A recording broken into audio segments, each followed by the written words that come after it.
وضو کرنے کے بعد ہاتھ اور منہ کو پونچھ کر نماز پڑھ سکتے ہیں یا نہیں پڑھ سکتے؟ وضو کرنے کے بعد ہاتھ اور منہ پونچھنا چاہیے انسان کو یا نہیں پونچھنا چاہیے؟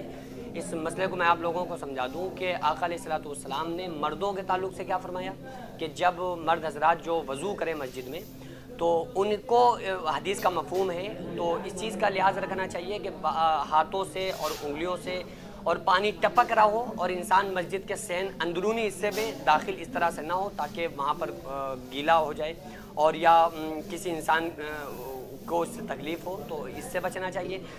وضو کرنے کے بعد ہاتھوں کو جھڑکنا نہیں چاہیے، اور خصوصی طور پہ اس وقت میں نہیں جب آس پاس لوگ ہوں کہ ہم ناخن کی چھینٹیں کسی کے منہ پہ مار دیں یا ہم اس طرح سے ہاتھوں کو جھڑکیں یا منہ پہ اس طرح سے پانی لے کے انسان یوں کر کے کرتا ہے۔ تو یہ مسنون چیزوں پہ ہمیں فوکس کرنا چاہیے۔ یا چھوٹی چھوٹی باتیں بہت بڑی ہوا کرتی ہیں، کیونکہ چھوٹی چھوٹی باتوں کو اگر ہم نظر انداز کر دیں گے تو ہم رسول اللہ صلی اللہ علیہ وآلہ وسلم کے سنت سے دھیرے دھیرے دور ہوتے چلے جائیں گے۔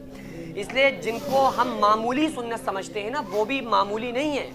انسان کہتا ہے تو معمولی سی سنت ہے، بھائی میرے معمولی سی سنت درجے کے اعتبار سے ہے کہ بھائی وہ فرض ہے، کوئی واجب ہے، کوئی سنت ہے، کوئی مستحب ہے، لیکن یہ کم بات ہے کہ رسول اللہ کا طریقہ ہے۔ جس طریقے کو، جس کام کو ہمارے نبی صلی اللہ علیہ وآلہ وسلم نے کیا، کیا وہ اس کا درجہ کم ہو سکتا ہے؟ کیا چھوٹی چیز ہے؟ بہت بڑی چیز ہے کہ ہمارے نبی صلی اللہ علیہ وآلہ وسلم کا طریقہ ہے۔ یہ تو درجے کے اعتبار سے ہے کہ کوئی چیز کسی چیز کی فرضیت ہے، کوئی چیز واجب ہے تو کوئی چیز سنت ہے، تو یہ درجات میں ہے۔ اب ہم یہ کہہ کے چھوڑ دیتے ہیں یار یہ تو سنت ہے، کوئی بہت بڑی بات تھوڑی ہے۔ ہمیں مسنون طریقے پہ عمل کرنا چاہیے، ہمیں مستحبات کی بھی رعایت پوری طرح سے کرنا چاہیے، تو ان چیزوں سے بچنا چاہیے۔